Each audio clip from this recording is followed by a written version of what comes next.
All right, guys, we're back for another episode of the Magic Carpet Ride. This is Brian Mayer with eXp Realty and Tim Murphy with LincolnLoan.com.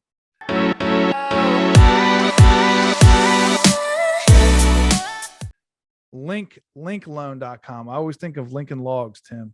Actually, it's Interlink Mortgage, but that's okay. We're gonna rock. But your website's LinkLoan.com, right? It is. Thank you. So it's yes, like sir. LincolnLogLoan.com. That's the way we like to think about it, man. We're from the old school. We build it one log at a time, Brian. Right. So, guys, I want to talk about the market again because it's in the news and things are changing rapidly. Yep. And I did a search today for one of my listings, and there were 10 in this price bracket that were on the market over 14 days.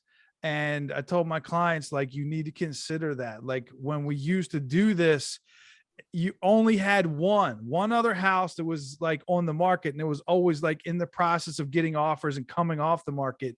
You never saw 10 houses in a price bracket in an area within 5 miles of each other that are on the market, and things are changing. Yeah, Brian, it used to be like one house in the market for 24 hours. Wasn't that the old school, old adage? It was nuts. Oh yeah. So the thing was that when people saw houses, they were really only deciding if they wanted it and then competing against everybody else. They never had a chance to like drive around and look at a bunch of houses and then pick between, well, this one has this and this one has this and this one has this, and I like this and you like this. Like, it wasn't anything like that. Like, you drove up, it's like, all right, guys, it's 5 o'clock. We have to decide by 7. So I suggest 20,000 over, pay your own closing costs, pay the seller's closing costs, let them rent for 6 months for free, and wash their car. And we're going to need to give them a kidney. So I like the cat part, but I thought that was kind of cool. Yeah. So Tim, what are you seeing? I heard that mortgage applications are down 50%. Yeah, so massive change, Brian. Great point. So yeah, applications are down. I mean, sales are down, and you and I talked about this. Why are sales down? Is it just inventory, Brian? Well, there's a lot of reasons. I think I would argue that a lot of people that were going to pull the trigger already did. I would argue that a lot of people jumped the market this year and did February and March renting until June instead of waiting until May. Sure. It's very hard to time the market. No one would have predicted it was going to sort of take a hard stop like this. So that, and the fact that interest rates have obviously gone up quite a bit. Like, I think that's why there's less applications. But as far as like people deciding to sell their house, it's hard to say what that is. Part of that is because they have to then buy one.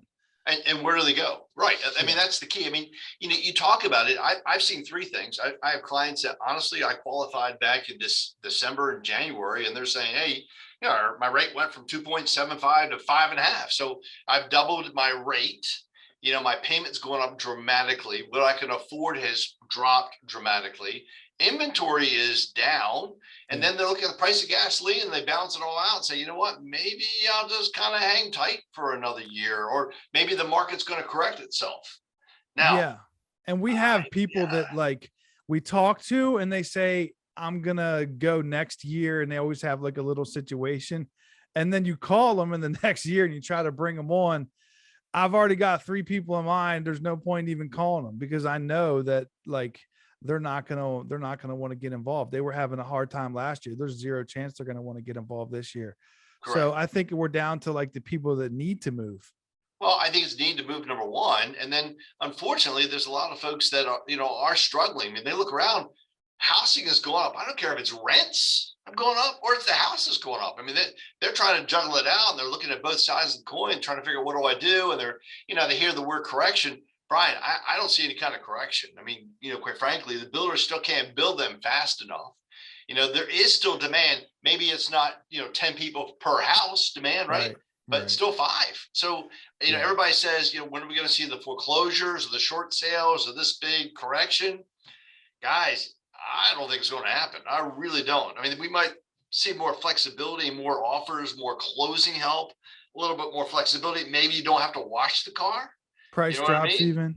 Yeah, but maybe you still get a cat. I mean, that's always a penny, you know what I mean? But realistically, with all honesty, I think we're gonna hit that plateau and things are gonna flatten out, but I don't see values dropping. There's no reason for them to collapse. There's no reason for them to drop.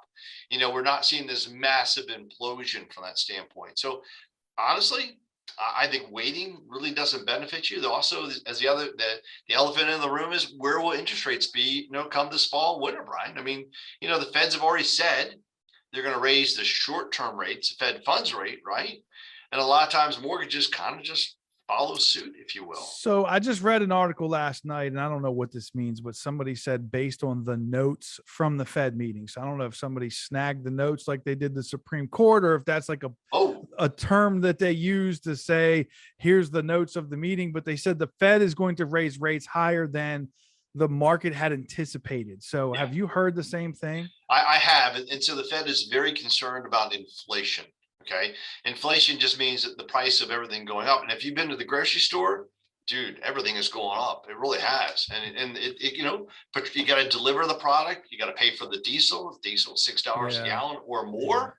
Yeah. But just that kind of leads all into, hey, inflation's up. Interest rates, guys, are going to follow suit. The Fed wants to slow down the rate of inflation, which means slow the economy down, right? Yeah. So interest rates, dropping to the floor back to 2.5, 3. The federal government did that to stimulate the market, but that was artificial. Wasn't real, right? Right. Yeah. So I think the conclusion that I have is that, so just one quick note about foreclosures, because I think, so I wanted to say this really quick. Like, the thing that will cause prices to drop is either there is an influx, like an imbalance of buyers and sellers. You have now way more sellers than you have buyers. That'll cause the price to drop. You have way more new houses coming on the market. That'll cause the price to drop. Again, supply and demand. Interest rates going up will, pull out the number of buyers, and then the demand goes down. And anything that would cause the number of houses to go on the market. Some people have been waiting on the foreclosures. And I just want to just highlight the fact that the first time in history, the average American has over $170,000 in equity in their house.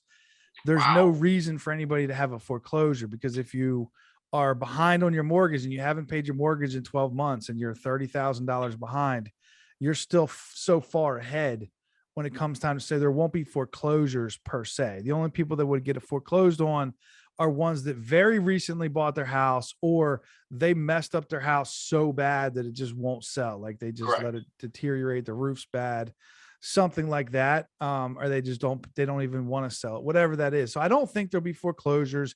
I don't see any reason why a bunch of sellers decide to sell their house that doesn't equally balance out the buyers, because there's always, those people have to buy one. I don't see a huge shortage of buyers. I think that there was a huge surplus of buyers. I think the surplus is going to go away, and we'll be more back to a balanced market where you have to struggle to sell your house. You have to struggle to make your house compete against other people that might be more motivated, which is the way things were when I got in the market in 2014. You had to really try hard to sell your house. You had to do things to get people to buy your house. You had to offer to pay their closing costs instead of the other way around. And Brian, you washed the buyer's car, right? Yes. Yeah. You know what I mean? Like, we're going to pay the HOA fee for the year. I'm going to go ahead and pay all of your closing costs, and I'm going to, wash your car for a year. I'll get you a coupon at Magic Tunnel. Hey, but that was the case. So, Brian, I think you're right on the money. I don't think we're going to see this massive inversion. The other thing I wanted to point out to you, I talked to one of my guys who does a lot of Fannie Mae foreclosures. He's just putting on the 2019 foreclosures. And remember, 2020 and 21, the government said, we don't want people going to foreclosure. Right. We don't want people losing their housing. We're going to do these modifications, these forbearance, this deferment. And you nailed it. I mean, even with people that have these massive amounts that are cabooses on the back end, there's no reason for them to even sell. The government's working with them. They're like, hey, we'd rather you in this than try to put you in a rental somewhere else where there just aren't any anyway, right? Right. So he tells me that he expects to see foreclosures from 20 and 21, possibly in the year 2024, 2 years away. Right. Yeah. So no big wave, guys. I don't see it happening. I really don't. Okay, awesome, Tim. Well, thank you for coming on again today, and your insight is extremely helpful. Magic carpet ride, my friend. Going to be All right. fun. See you Thanks, soon. Tim. Thanks, man. Bye.